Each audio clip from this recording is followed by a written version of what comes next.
नमस्कार बच्चों। तो आज हम पढ़ने वाले हैं नियम सबके लिए। कल हमने क्या देखा था? पर्यावरण का संतुलन। तो welcome to my channel teacher Ashwini Powar. आज के नए टॉपिक के साथ हम शुरुआत करते हैं। चलो फिर तो नियम। अब नियम क्या होता है ये समझना है हमें। तो पाठ की शुरुआत में कुछ प्रश्न दिए हुए हैं, जैसे परिवहन के नियम कौन से होते हैं, तुम्हारे अनुसार नियमों का पालन करने से क्या होगा, तुम्हारे अनुसार इनमें से किस नियमों में परिवर्तन होना चाहिए, तुम्हारे अनुसार परिवहन अनुशासन के लिए कौन से नियम होने चाहिए। तो अभी हम इन प्रश्नों के जरिए कुछ समझेंगे। तो उससे सबसे पहले मैं आपको एक छोटी सी इमेज दिखाती हूँ, चित्र दिखाती हूँ। अब ये देखकर आपको क्या समझ में आ रहा है बच्चों? ये क्या है? ये है परिवहन का ट्रैफिक सिग्नल। अब ये ट्रैफिक सिग्नल तो सबने देखा होगा। आसपास के बड़े बड़े चार रास्तों के बीच में ये ट्रैफिक सिग्नल होता है। अब ये ट्रैफिक सिग्नल का नियम क्या होता है देखेंगे सबसे पहले। तो अभी ये देखो, ये ट्रैफिक सिग्नल है। इसमें लाल रंग का मतलब होता है स्टॉप। मतलब कोई भी गाड़ी आ रही होगी, अगर लाल लाइट जल रही होगी तो उसका क्या करना पड़ेगा, वो लाल लाइट लगते ही क्या करना है, हमें रुक जाना है वहीं पे। और ये येलो लाइट का मतलब क्या होता है, वेट करना। और ये हरी लाइट का मतलब होता है गो। मतलब ये हरी लाइट जलते ही हमें क्या करना है, निकल जाना है ट्रैफिक सिग्नल के जरिए। तो अभी आपको इतना तो नियम पता चल गया कि मतलब। तो अभी ये ट्रैफिक के जो परिवहन के जो साधारण नियम है, ये रोजमर्रा की जीवन में हमें क्या करने पड़ते हैं, यूज करने पड़ते हैं। हम रोज के जीवन में इसका क्या करते हैं, वापर करते हैं। कहीं ना कहीं पे इसका क्या होता है बच्चों, वापर होता है। वैसे हर जगह के नियम अलग अलग होते हैं, हर जगह पर अलग अलग के तरीके के नियम होते हैं। अभी हम स्कूल या फिर शाला में आते हैं, तो शाला के नियम क्या है सबको पता है। शाला में आना है तो हमें क्या पहन कर आना होता है, गणवेश पहन कर आना होता है। शाला का एक अलग ही गणवेश होता है, सबके लिए समान गणवेश। क्यों? यहाँ पर सभी बच्चे शाला के शिक्षकों के लिए समान है, तो इसीलिए सबके लिए क्या होता है, समान गणवेश होता है। सभी के लिए शाला का टाइम मतलब समय एक ही होता है। सुबह के 7 बजे की शाला है तो सबको 7 बजे ही आना है, उसके विपरीत टाइम पे नहीं आना है। वैसे ही स्कूल के नियम होते हैं, वैसे ही ट्रैफिक के नियम होते हैं। ऐसे हर जगह पे। अभी पापा आपके कहाँ जाते हैं, ऑफिस जाते हैं, तो ऑफिस में भी अलग नियम होते हैं, उनका टाइमिंग होता है। वैसे ही हर जगह पे हर जगह के हिसाब से अलग अलग नियम बनाए गए हैं। और ये नियम क्यों बनाए गए हैं बच्चों? इन नियमों के वजह से ही हमारे जीवन में क्या आती है, एक अनुशासन आता है, जिसके कारण हम मतलब अच्छे व्यक्ति बनने के लिए हमें मदद मिलती है। इन नियमों के पालन से ही हमारे व्यवहार में क्या होता है, सुधार होता है।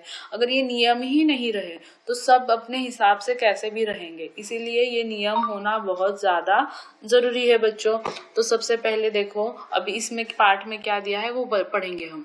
तो परिवहन सुचारू रूप से चलने के लिए कुछ नियम होते हैं। मतलब मैंने अभी आपको ये ट्रैफिक सिग्नल दिखाया, तो ये ट्रैफिक सिग्नल ही नहीं होता तो सब गाड़ियां कैसे भी आती है, कैसे भी जाती है, और अपघातों का प्रमाण जो है वो बढ़ने लग जाता। इसीलिए इन अपघातों के प्रमाण को कम करने के लिए ये ट्रैफिक के नियम मतलब परिवहन के नियम बनाए गए हैं। जिसके कारण क्या हुआ कि सभी गाड़ियां एक ही समय पे निकलेंगी नहीं, कुछ गाड़ियां रुकी रहेंगी, कुछ गाड़ियां चलेंगी। वैसे ही स्कूल में अपनी पाठशाला में क्या करे गए हुए नियम बनाए गए हैं, सबको एक ही टाइम पे आना और एक ही टाइम पे जाना। इस वजह से क्या होगा, हमारे व्यवहार में क्या होगा, अनुशासन आएगा। अभी उसके बाद देखो आगे क्या दिया गया है, नियम सबके लिए होते हैं, वे सभी के लिए समान रूप से लागू होते हैं। नियमों के आगे कोई छोटा अथवा बड़ा नहीं होता। नियमों का पालन न करने से क्या मिलता है, हमें दंड मिलता है। नियमों का उल्लंघन करने पर दंड देते समय कोई भी भेदभाव नहीं किया जाता। इस प्रकार समानता नियमों का आधार है।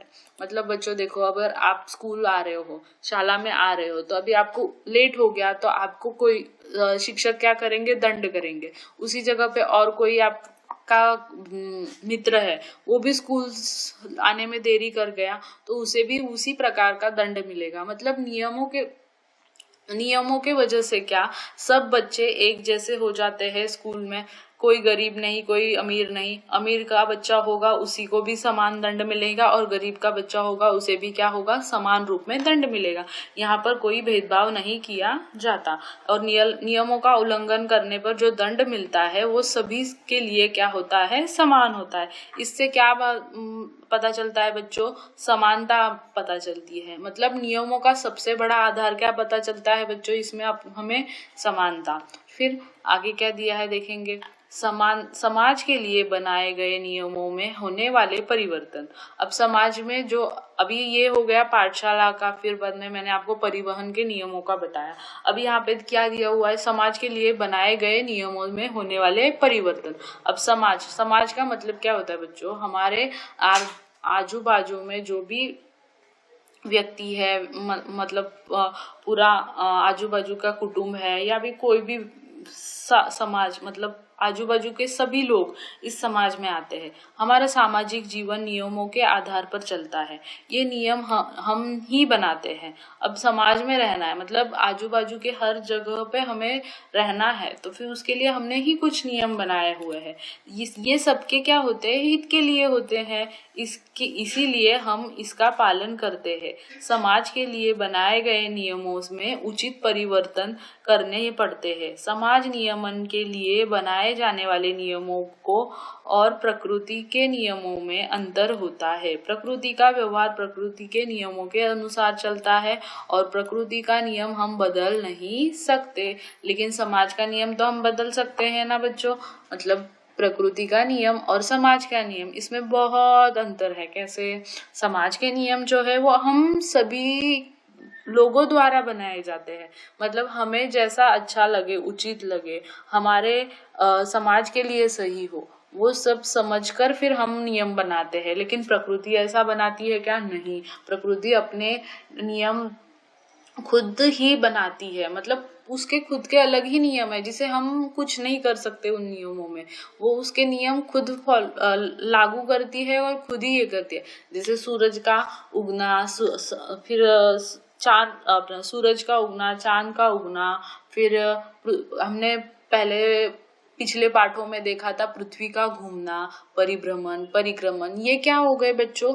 प्रकृति के नियम हो गए जो पहले से ही है और ये प्रकृति के बनाए गए हुए हैं। इसमें हम कुछ भी छेड़छाड़ नहीं कर सकते। जो नियम है वो वैसे ही रहेंगे। लेकिन ये समाज के जो नियम है वो अपने अपने हिसाब से हम क्या कर सकते हैं, आगे जाके सबके हित में बदल भी सकते हैं या फिर कुछ और बदलाव भी कर सकते हैं। समझ में आया बच्चों? ठीक है, अभी हम आगे पढ़ते हैं। जैसे सूर्य का उगना, अस्त होना, फिर ऋतु चक्र का परिवर्तन कभी नहीं रुकता। क्यों? ये नियम पहले से ही है। जैसे अभी ठंडी है तो कुछ दिनों बाद वर्षा तो होगी ही ना। तो ये ऋतु चक्र है जो ये फिक्स है, हमेशा बदलेगा और उसका कभी रुकना हो ही नहीं सकता, क्योंकि पृथ्वी तो रुकेगी नहीं। पृथ्वी घूम ही रही है और पृथ्वी के घूमने की वजह से क्या होता है, दिन रात होता है। और पृथ्वी के सूरज के इर्द गिर्द घूमने की वजह से क्या होता है, ऋतुएं होती है। ये हमने कब देखा था बच्चों, आपको याद है ना? हमने कब देखा था? ये पहले पार्ट में देखा था ना, पृथ्वी का घूमना। ठीक है, इसीलिए हर एक चैप्टर एक दूसरे से क्या होता है, लिंक होता है। इसलिए पिछला भूलना नहीं है, पीछे का भी याद रखना है, पीछे का भी रिवाइज करते रहना है, पढ़ते रहना है, ताकि आगे के पाठों में उसकी क्या होती रहे, हमें मदद मिलती रहे। और पीछे के नियम आगे के नियम को लागू होते हैं, तो इसीलिए नियम बहुत ज्यादा जरूरी है। तो समुद्र का ज्वार भाटा, फिर चंद्रमा के बदलने वाली कलाएं, सभी घटनाएं क्या है, प्रकृति के नियमों के अनुसार होती रहती है। प्रकृति के नियम अधिक स्थिर तथा निश्चित होते हैं। ये काल बाह्य नहीं होते, परंतु मनुष्य के बनाए गए नियमों में परिस्थिति के अनुसार क्या होता है, परिवर्तन होता है। जैसे बच्चों अभी देखो, परिस्थिति के अनुसार परिवर्तन का मतलब क्या होता है। अब हम मम्मी पापा से सुनते होंगे, हमारे टाइम पे 8वीं 9वीं में बोर्ड हुआ करता था, ऐसे मतलब तब बोलते थे पापा मम्मी। अब पता नहीं कब हुआ होता था कि नहीं, वो चीजें ठीक है, लेकिन तब का नियम कुछ और था। अभी हमारे यहाँ पे 10वीं में बोर्ड की परीक्षा ली जाती है। तो वैसे ही बच्चों मतलब हर वक्त के साथ क्या करते हैं हम, समाज के नियम बदलते रहते हैं। अब हमारे पुस्तक में क्या उदाहरण दिया है, जब स्वतंत्रता मिली थी हमें, तब 21 वर्ष की उम्र में नागरिकों को क्या करना, मतदान देने का क्या था, अधिकार था। लेकिन अब हमें कितने साल की उम्र में मतदान देने का अधिकार मिला है, 18 वर्ष की उम्र में। तो ये नियम हमने समय के साथ बदला है ना। वैसे ही बच्चों अभी देखो, अभी हमें पाठशाला पढ़ ली, 10वीं हो गई, 10वीं के बाद हमें 11वीं 12वीं में हमें विज्ञान लेना है, या फिर आर्ट्स लेना है, या वाणिज्य लेना है।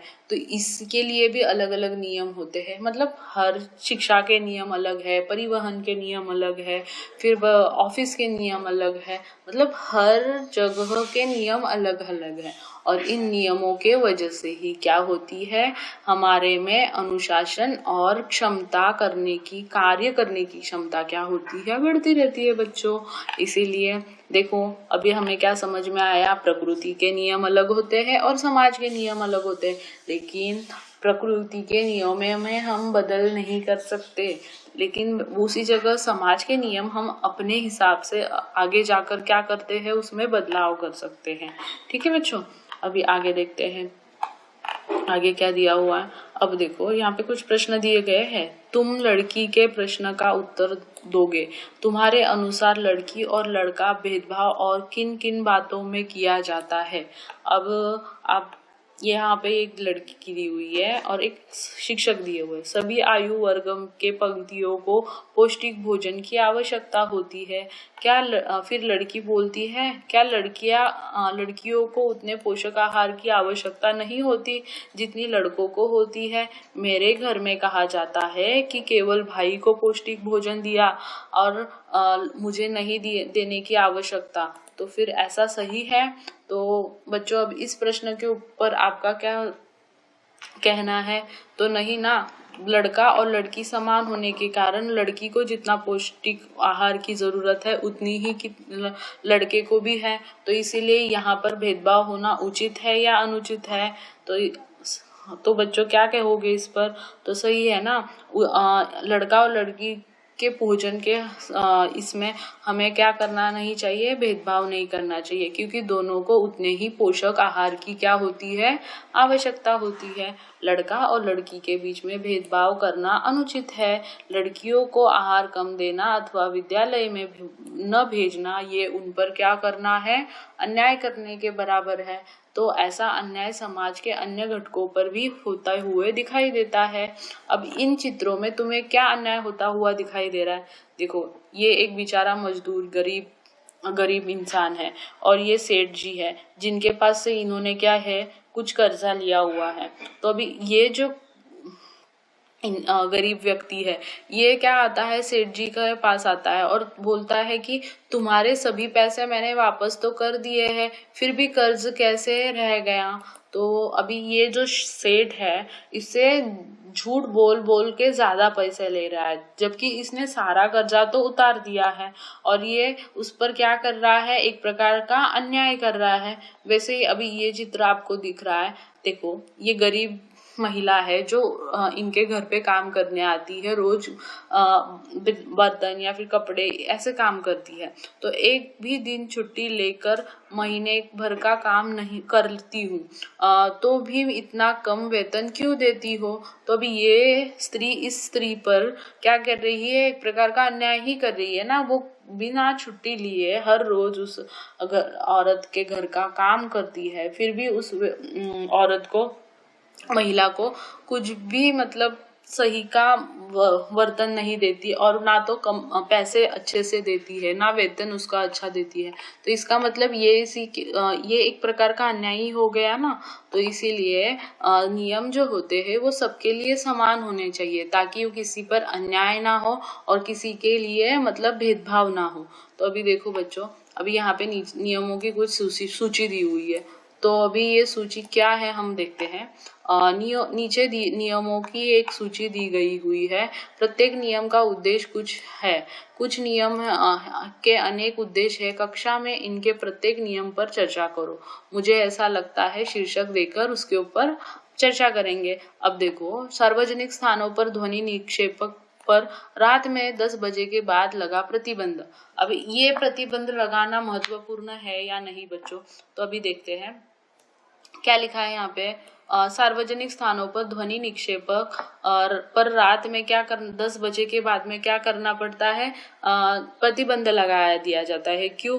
10 बजे के बाद ज्यादातर नागरिक, मतलब सभी नागरिक ऑलमोस्ट क्या करते हैं? सो जाते हैं। तो अभी अगर आपने 10 बजे के बाद ही ध्वनि मतलब डीजे लगाया या फिर कुछ ध्वनि चालू रखा, तो उस वजह से लोगों को सोने में दिक्कत होगी। तो लोगों को मतलब ध्वनि प्रदूषण के वजह से मतलब प्रॉब्लम होगी। तो इस वजह से ये नियम लगाना जरूरी हो गया ना।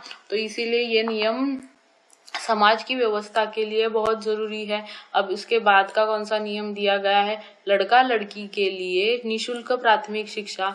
अभी हमारे देखो, शिक्षा सभी के लिए ये जो नियम है, इसके वजह से हमारे स्कूल में फिर पाठशालाओं में सबके लिए निशुल्क शिक्षा दी गई है, ताकि हमारी शिक्षण व्यवस्था अच्छी हो। या फिर ये भी है कि गरीब से गरीब बच्चा भी क्या कर सकता है? शिक्षण ले सकता है।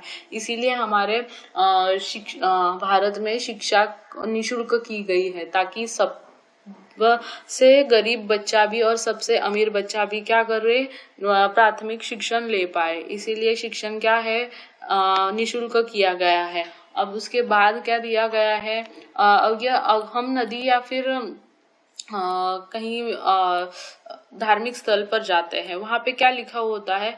निर्माल्य अन्य कूड़ा करकट नदी में ना फेंके, ऐसा लिखा हुआ रहता है। क्यों? इससे नदी खराब होती है। नदी में क्या होता है? लोग बहुत सारा निर्माल्य मतलब बच्चों क्या होता है? जो भगवान के फूल या फिर हार होते हैं या फिर कुछ भी भगवान को अर्पण किया गया, नारियल, वो सब चीजें जो होते हैं ना, वो लोग क्या करते हैं? लाकर नदी में फेंक देते हैं। तो ये गलत होता है ना बच्चों। तो उसके लिए ये नियम बनाया गया है, ताकि नदी भी साफ सुथरी रहे। इसलिए ये नियम बनाना भी बहुत जरूरी होता है। उसके बाद क्या लिखा है? पारिवारिक हिंसा में महिलाओं का संरक्षण। अब पारिवारिक हिंसा में महिलाओं का संरक्षण मतलब कुछ घरों में ऐसा भी होता है कि महिलाओं को इतना दबाया जाता है, इतना उनके ऊपर अत्याचार किया जाता है कि मतलब उनका कोई ध्यान ही नहीं रखता और उन पर हाथ भी उछाला जाता है। इसीलिए ये नियम बनाया गया है, ताकि परिवार में हिंसा कम हो। फिर उसके बाद कौन सा नियम दिया गया है बच्चों? बाल मजदूरों की नियुक्ति पर प्रतिबंध। अब ये बच्चों तो आपको अच्छे से पता ही होगा, आप खुद एक बालक हो, बालिका हो। तो बाल मजदूरों को अगर मतलब किसी भी कारखानों या फिर मिलों में कहीं पे भी काम दे दिया गया और वो मतलब इतने छोटे होते हैं कि उनको वो काम नहीं करना होता, मतलब जमेगा इतना, मतलब उनका ये नहीं रहता है, काम करने की शक्ति नहीं होती है, फिर भी उनको लिया जाता है। और उसके वजह से वो बाल मजदूरों को क्या हो सकता है? कुछ भी हानि हो सकती है या फिर उनकी जान जाने की भी वहां पे संभावना होती है। तो बच्चों, इस वजह से बाल मजदूरों के लिए ये नियम बनाना बहुत ज्यादा ही जरूरी है। इसीलिए ये नियुक्ति के लिए क्या किया गया हुआ है? प्रतिबंध किया गया हुआ है। उसके बाद आया जंगल कटाई तथा शिकार करने पर प्रतिबंध। अब जंगल कटाई तथा शिकार करने पर क्यों प्रतिबंध लगाया गया है? इससे क्या फायदा होगा? तो बच्चों, जंगल ही नहीं रहेंगे तो हमें ऑक्सीजन कैसे मिलेगा? हमने देखा था पिछली कक्षा में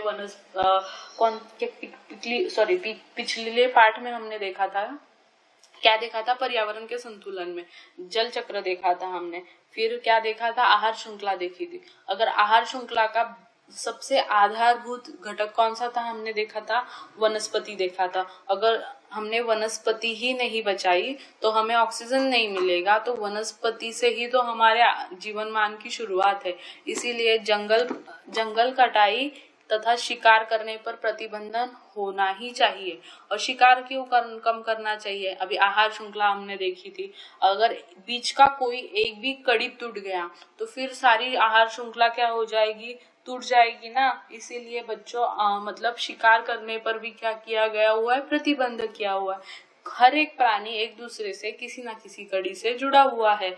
इसीलिए जंगल कटाई और शिकार करने पर प्रतिबंध लगाने का नियम भी क्या है बच्चों? महत्वपूर्ण है। इसीलिए कहती हूँ पिछले पाठों को भी अच्छे से पढ़ लिया करो। मतलब आगे जाते हैं तो पिछले पाठों का कुछ ना कुछ सार संग्रह हमें अगले पाठ में पढ़ने को मिलता है। इसीलिए हर एक अभी हमारी भी अभ्यास क्रम में हर एक पार्ट एक दूसरे से क्या हुआ है? एक ना एक श्रृंखला से जुड़ा हुआ है। जैसे कि आहार श्रृंखला देखी हमने, जल चक्र देखा, वैसे ही अब आगे बढ़ते हैं। हमारे जीवन में हम अनेक रूढ़ियों तथा परंपराओं का पालन भी करते हैं।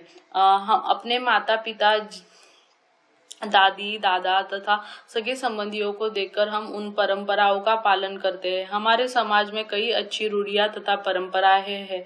हम त्योहार उत्सव का सामूहिक आनंद लेते हैं। घर आए अतिथियों का स्वागत करके उनका सम्मान करते हैं। पर्यावरण का संतुलन बनाने रखने वाली अनेक रीतियों का परंपराओं से पालन करते हैं। प्राणियों के लिए प्रेम एवं कृतज्ञता व्यक्त करते हैं। अहिंसा और शांति जैसे मूल्यों प्राचीन काल से ही हमारे सामाजिक जीवन में रहे हैं। तो बच्चों अभी देखो हम क्या करते हैं, हमारे रोजमर्रा के जीवन में सामाजिक रूढ़ियों तथा परंपराओं का क्या करते हैं? पालन करते हैं। माता पिता, दादा दादी, इनका भी क्या करते हैं? ख्याल रखते हैं। तो फिर सगे संबंधियों को देखकर हम उनके परंपराओं का क्या करते हैं? पालन करते हैं। और समाज में त्योहार और उत्सव सामूहिक तरीके से मना के क्या करते हैं? आनंद मनाते हैं। तो ये हो गई हमारे समाज व्यवस्थाओं के रीति रिवाजों के नियम। वैसे ही प्राणियों और के प्रति हम क्या करते हैं? प्रेम भावना रखते हैं। अहिंसा और शांति के मूल्य हम रखते हैं। वैसे ही सबके लिए हम क्या करते हैं? प्रेम भावना रखते हैं। अभी आके देखो ऐसा होने पर हम कुछ रूढ़ियों तथा परंपराओं अनुचित भी होती है। अब देखो हम सभी रूढ़ियां और परंपराओं को सही तो नहीं मान सकते ना। मैंने आपको कैसे आगे बताया। जैसे बच्चों देखो कुछ रूढ़ियां समाज के नियम क्या है? परिवर्तनीय है, लेकिन प्रकृति के नियम परिवर्तनीय नहीं है। समाज के नियम हम खुद बनाए हुए, हम खुद लोग हमारे किसी मतलब कुछ लोगों ने मिलकर बनाए हुए हैं समाज के नियम, जो हमारे लिए अच्छे भी है कुछ और कुछ बुरे भी है। देखो पहले बाल विवाह की प्रथा हुआ करती थी। वो नियम सबसे मतलब पहले बनाया गया होगा, जब मतलब बहुत बहुत पुराना नियम है। इससे क्या होता था? बच्चे होने पर ही शादियां कर दी जाती थी। लेकिन बच्चे होने के कारण, बालक होने के कारण अब शादी का महत्व क्या पता चलेगा। और बचपन में ही शादी हो जाने की वजह से आगे की जिंदगी भी जीना बहुत कठोर हो जाता था। इसीलिए उसके लिए भी नियम बनाए गए हैं। लड़की की उम्र 18 वर्ष होनी चाहिए और लड़के की उम्र कितनी होनी चाहिए? 21 होनी चाहिए, तभी उनको शादी करने को दिया जाता है। इसीलिए वो नियम भी बहुत उचित है।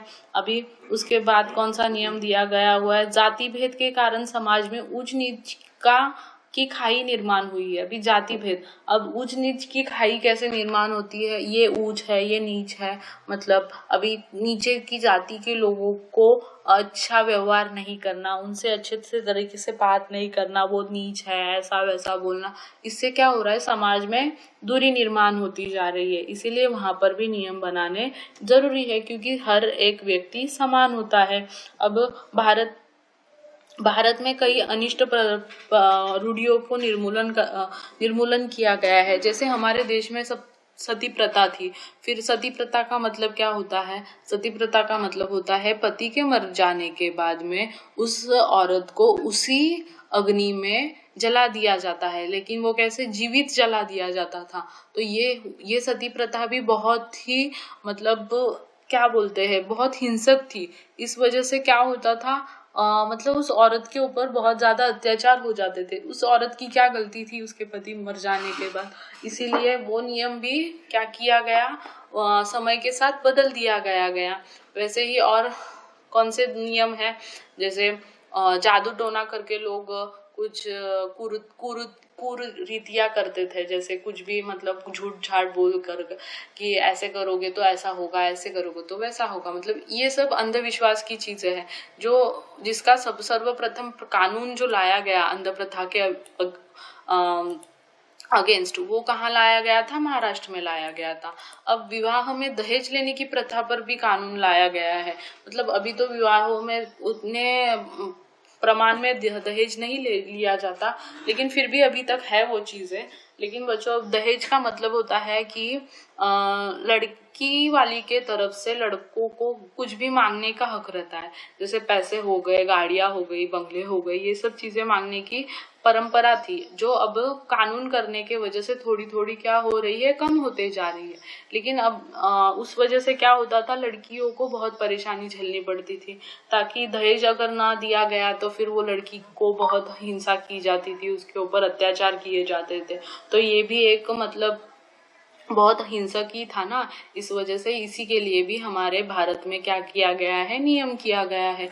मतलब गलत रूढ़ियों और परंपराओं को के कारण क्या होता है, समाज में कुछ लोगों की उपेक्षा होती है। उपेक्षा का मतलब क्या होता है, उन पे अहिंसा होती है, उनको कम लेखा जाता है। इस वजह से क्या करते हैं, हमारे समाज में नियम किए जाते हैं और शिक्षा प्राप्त नहीं कर सकते उन लोगों को ऊपर तो बहुत ज्यादा ही अत्याचार हो जाता है। जैसे शिक्षा सबसे बड़ा हथियार होता है, मतलब इसीलिए सबने शिक्षा लेना, ये भी एक नियम बनाया गया है, शिक्षा सबके लिए। तो फिर इससे क्या होगी, शिक्षा अगर कम होगी तो गरीबी बढ़ती जाएगी, गरीबी कम होगी मतलब गरीबी बढ़ती जाएगी तो लोग अंधविश्वास की ओर बढ़ते जाएंगे, अंधविश्वास बढ़ता जाएगा तो फिर मतलब कुछ भी गलत सलत गलतियां करते रह जाएंगे। इस वजह से फिर भी समाज और अहिंसक होते जाएगा। मतलब समाज में विचारधाराएं बहुत गलत दिशा की ओर क्या होती जाएंगी बच्चों, बढ़ती जाएंगी। इसीलिए शिक्षा लेना सबसे ज्यादा महत्वपूर्ण है, ताकि सारे नियम हमें क्या करने को समझ में आने को मिलेंगे। इसीलिए नियम समझने के लिए शिक्षा लेना महत्व है। ठीक है, अब देखो पर्यावरण का संरक्षण। अब पर्यावरण का संरक्षण क्या है, उसके लिए भी नियम है। पर्यावरण का संरक्षण क्यों करना चाहिए बच्चों? अगर पर्यावरण सुरक्षित रहेगा तो हम सुरक्षित है। अभी देखो यहाँ पे क्या दिया गया है, समाज में जिस प्रकार समता तथा न्याय स्थापित करने के लिए कानून आवश्यक होता है, उसी प्रकार पर्यावरण संरक्षण के लिए भी कानून की आवश्यकता होती है। हमें अनेक बातों में प्रकृति नियम पर निर्भर होते हैं। हमारे अनेक आवश्यकताओं की पूर्ति प्रकृति के कारण होती है। हमारे बाद आने वाली पीढ़ियों के लिए प्राकृतिक संसाधनों की आपूर्ति होनी चाहिए, इसलिए हमें संसाधनों का संरक्षण करना चाहिए, इनका उपयोग सावधानी पूर्वक करना चाहिए। अभी इसका मतलब क्या है बच्चों, देखो अभी पर्यावरण के संरक्षण के लिए नियम बनाने चाहिए। अभी देखो हम गाड़ी चलाते हैं तो पेट्रोल यूज करते हैं, उसी जगह पे हम सार्वजनिक गाड़ियों की का ज्यादा उपयोग करेंगे तो पेट्रोल की क्या होगी, बचत होगी। इससे हमारी आने वाली पीढ़ी के लिए क्या होगा, पेट्रोल की बचत होगी।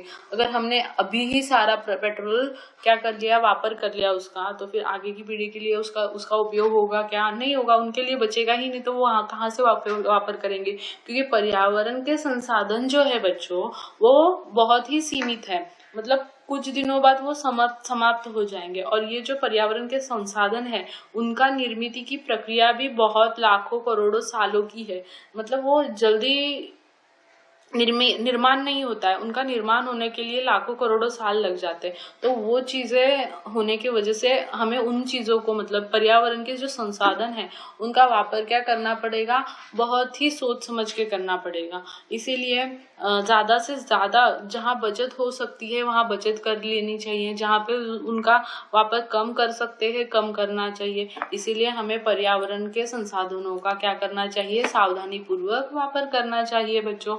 आगे क्या लिखा है, हमारी सामाजिक समस्याएं। अब देखो निरक्षरता।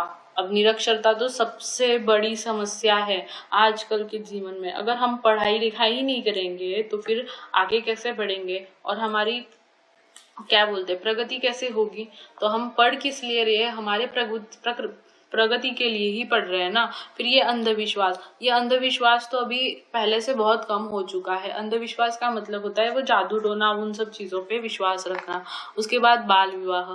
अब बाल विवाह मैंने आपको पहले ही समझा दिया था इस पार्ट में कि बाल विवाह करने से बच्चों को कुछ समझ ही नहीं होती और उनकी शादी कर दी जाती है, तो वो जिम्मेदारियां कैसे उठाएंगे। अब उसके बाद हो गया बाल मजूरी। अब बाल मजूरी और तुम्हारे जैसे छोटे छोटे बच्चों को क्या कर दिया जाता है कारखानों या फिर मिलों में, क्या क्या काम दिया जाता है, क्योंकि उनको कम वेतन में कामगार मिल जाते हैं ना, तो इसीलिए। लेकिन इससे बच्चों को क्या हो सकता है, कोई हानि भी पहुंच सकती है। इसीलिए ये सब नियम बनाने जरूरी है। जैसे निरक्षरता, अभी सबके लिए शिक्षण मुफ्त कर दिया गया है। फिर अंधविश्वास के अगेंस्ट भी कानून बनाया गया था, तो मैंने आपको बताया कहाँ बनाया गया। सबसे पहला कानून महाराष्ट्र में बनाया गया। फिर बाल विवाह के अगेंस्ट भी क्या बनाया गया है, कानून बनाया गया है। फिर बाल मजदूरी के अगेंस्ट भी क्या बनाया गया है, कानून बनाया गया है। तो बच्चों, इसी के साथ ये पार्ट क्या हो गया, खत्म हो गया है। तो अभी हमने क्या क्या सीखा। मनुष्य के लिए बनाए गए नियमों में परिवर्तन होते हैं। फिर प्राचीन काल में धार्मिक परंपराओं तथा सामाजिक रूढ़ियों के रूप में भी अलग अलग क्या होते हैं, नियम होते हैं। अनिष्टकारी तथा अमानवीय रूढ़ियों और परंपराओं के विरोध क्या करना चाहिए, कानून बनाने चाहिए। ये हमने सब क्या देखा, पाठ में देखा। मतलब हमने सबसे पहले कौन सा नियम देखा था, मैंने आपको इस चित्र के मदद से क्या समझाया था, ट्रैफिक के नियम बताए थे। वैसे ही हमारे रोजमर्रा के जीवन में कुछ ना कुछ नियम करने चाहिए। फिर बाद में समाज के लिए बनाए गए नियम और प्रकृति के लिए बनाए गए नियम क्या होते हैं, अलग अलग होते हैं। प्रकृति के नियम बदले नहीं जा सकते, लेकिन समाज के नियम जो है बच्चों, वो हम हमारे हिसाब से क्या कर सकते हैं, बदल सकते हैं। और हमने क्या देखा था, पर्यावरण के संरक्षण के लिए भी नियम होते हैं। तो आज के लिए हम बस ये सब देख लिया है हमने। अब हम कल क्या देखेंगे बच्चों, हम ही हल करें अपनी समस्याएं। तो ये हम क्या करेंगे, अगले वीडियो में देखेंगे। तो बच्चों, इस आज के लिए इतना ही। तो फिर मिलते हैं, और मेरे चैनल को लाइक करें, शेयर करें और सब्सक्राइब करें। और अच्छी वीडियोस देखने के लिए सब्सक्राइब करें और बेल आइकन को प्रेस करके रखिए, ताकि नई नई वीडियोस की नोटिफिकेशन आपको समय समय पर मिलती रहे। तो थैंक्स फॉर वॉचिंग।